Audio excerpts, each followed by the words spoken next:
नमस्कार विद्यार्थी मित्रांनो, आज आपण एलिमेंटरी आणि इंटरमिजिएट या एक्झामसाठी येणाऱ्या संभाव्य प्रश्नांचा हा जो व्हिडिओ आहे तो बनवत आहे. तर हा व्हिडिओ आपण मराठी आणि इंग्लिश दोन्ही लँग्वेजमध्ये बनवणार आहोत. क्वेश्चन्स तुम्हाला दोन्ही भाषेत येतात. प्रश्नपत्रिका जर तुम्हाला मराठीमध्ये समजत नसेल, इंग्लिश मिडियमच्या विद्यार्थ्यांनी इंग्लिशमध्ये क्वेश्चन वाचून घ्यायचं आहे. आपल्याला साधारणतः 5 फिगर येतात. 5 पैकी 4 फिगर आपल्याला ड्रॉ करायचे असतात आणि ह्या साधारण तुमची एक फिगर 5 मार्क्ससाठी असते. तर त्याकरता आपण येणाऱ्या संभाव्य फिगर्स या ठिकाणी मी तुम्हाला देतो आहे. या येतील किंवा नाही येतील हे सांगता येत नाही, पण यासारखे फिगर्स नक्कीच येतील हे मी तुम्हाला सांगू शकतो. तर विद्यार्थी मित्रांनो, फर्स्ट फिगर जी आपल्याला काढायची आहे, construct a square its diagonal measuring 9 centimetre in length. Construct a square with its diagonal measuring 9 centimetre length. ज्यावेळेस अशा प्रकारचा क्वेश्चन आहे विद्यार्थी मित्रांनो, with the help of scale you to take 9 centimetres the distance. Okay, and one more thing students, you will get the page, you have to make it equal 4 parts because you have to draw there 4 figures. So 9 centimeter you have to take. Now you can see here I take a 9 centimeter this distance, exactly take 9 centimeter from point A to B. Check it, is it there extra? Okay, so we got this first 9 centimeters diagonal is there. Okay, so give here name AB. Okay, then afterwards we have to draw its perpendicular bisector. आपल्याला याचं काय करायचं, perpendicular bisector more than half distance घ्यायची विद्यार्थी मित्रांनो. So you can check it approximately, you can take more than half and draw its 1 arc up side and 1 arc down side. So same distance we have to keep in the compass and with the help of point B. Okay, so now here my this point A is not intersect, we can see this arc, we can draw it. Don't change the distance students. Okay, आता हे घेतल्यानंतर यातनं exactly आपलं काय करायचं, सेंटरला line मारून घ्यायची, म्हणजे आपलं काय होतं तर परपेंडिक्युलर बायसेक्टर येतोय.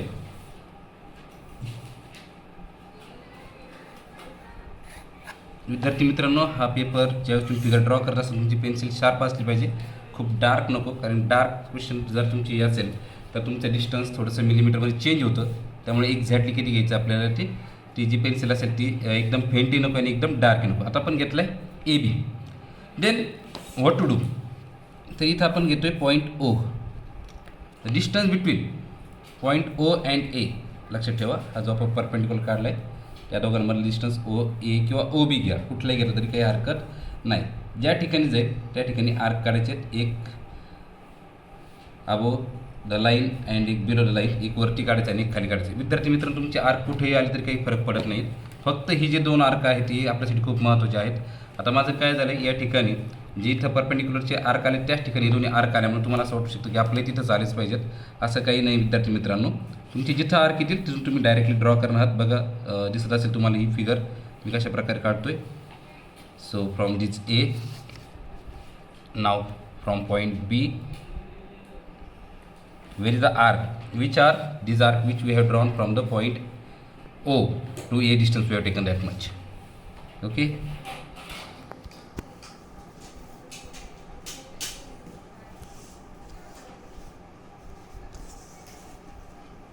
वरच्या आर्कला कनेक्ट करायचं नाही विद्यार्थी मित्रांनो. जे आपण एक सिंगल आर्क काढली परपेंडिक्युलर सोडून त्या आर्कला कनेक्ट करायचे आणि हा तुमचा असेल square.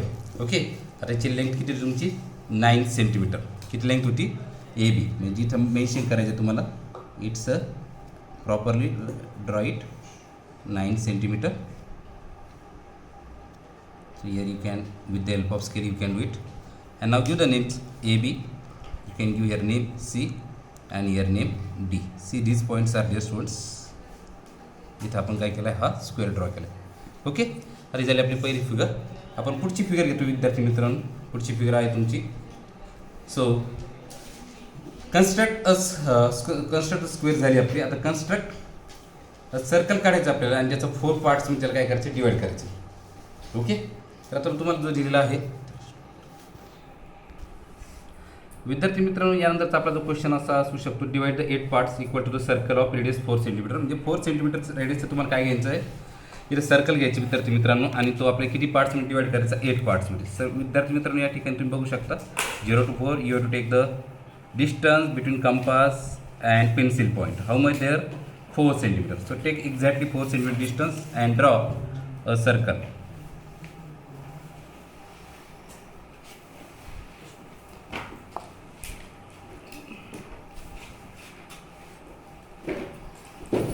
So we got this 4 centimeter radius. Okay, we have to divide into its first 4 parts. So exactly from center, here we have taken this point.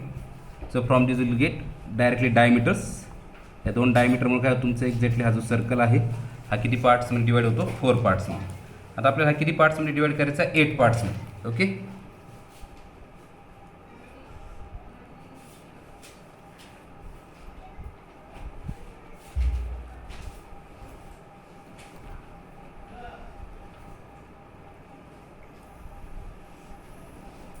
Okay. आता हा झाला आपला 4 पार्ट्समध्ये. आता आपल्याला याचं 8 पार्ट्समध्ये करायचे. विद्यार्थी मित्र सिंपल प्रोसेस आहे. आपल्याला अँगल बायसेक्टर काढायचं. काय काढायचं? इथं अँगल बायसेक्टर. इथं नाव द्यायचं तुम्हाला point O at the centre.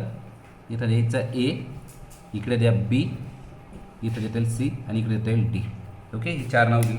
तर आपण अँगल घेतो ए ओ बी आणि अँगल ए ओ डी. यांना काय काढणार आहोत आपण?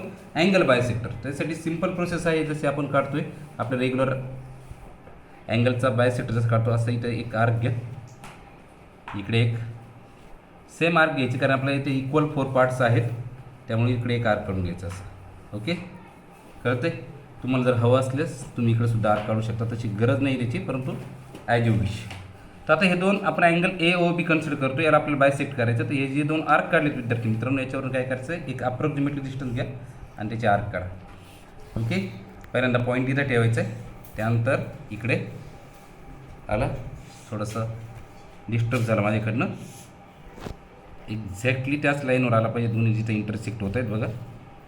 Okay, so here you can see.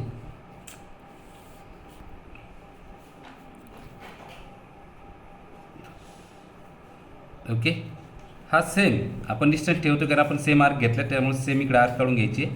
आणि आता हा जो इकडे आहे तुमचा इथनं अँगल ए ओ डीसाठी सुद्धा आपल्याला तेवढंच आर्क काढायचं आहे.